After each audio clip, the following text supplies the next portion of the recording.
Kalimutan natin si Jonel. Si Junel. Yan, tingin ka lang habang may humaharo. Break mo na. Break mo na. Ayun, may mga padating. U-turn. Ito bahay ng estudyante ko to eh. Ay, may safari na yun. Yan, sige lang. Yan, sige lang. Medyo konting right yun. Yan, hindi yan kikilo si Kuya Truck. Dikitan nyo po. Dikitan nyo po. Yan, dikitan mo. Yan, right mo. Diba, right. Ayan, basta isang dangkal lang mamlayo mo sa kanya. Left mo.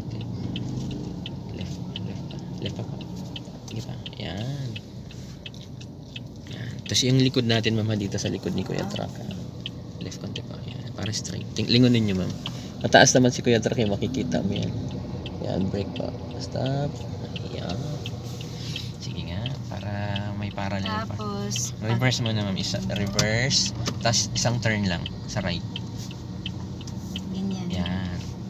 Tapos atras po kayo. Atras ka na, atras, ma'am. Yung side mirror mo, hintayin mong lumagpas sa likod ni Kuya Truck.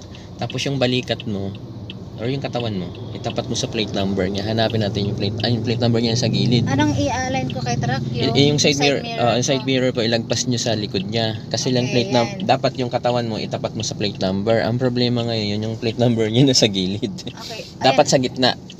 So yung side mirror, ma'am, ilagpas mo sa likod niya. Ayan. Sige, lagpas mo sa buong likod niya. Lagpas mo. Yan, brake. Ganyan. Kasi kung ang ibang plate number, ma'am, sa gitna eh. So, dapat, ganyan. Oo, Okay. ikaw yung katawan mo naka-align doon sa plate number yung nasa gitna. Kasi lang nasa gilid yung plate number ni Kuya Truck. Tapos, Balik mo sa kaliwa. balik ko dito. Balik mo. Full turn din yan. Sige, full turn mo. Di ba one turn lang siya? Ngayon po full turn yan. Basta ang mahalaga dito, ma'am, yung side mirror mo lumampas sa likod ni Sa Kuya likod. Truck para pag atras mo pa ganyan, hindi tatama yung bumper mo sa likod niya. Okay. Sige, atras ka ngayon. Tingnan mo kung ano mangyayari. Magpaparallel yan. Sige lang. Wait mo konti si Kuya sa likod. Yan. Baka umaray eh. Hindi lang. Ito lang may mga park sa mga subdivision. Yan, tignan mo. Yan. Diretso ka na. Balik mo ng dalawa. 1, 2. Tama, dalawa lang. Dalawa lang pala yun. Tapos, Lagay mo. Park mo. Pwede ka mabanti konti lang. Banti-konti. Okay, stop. Okay na yun. Mas maganda yung medyo malayo. Saka na siya ipapark.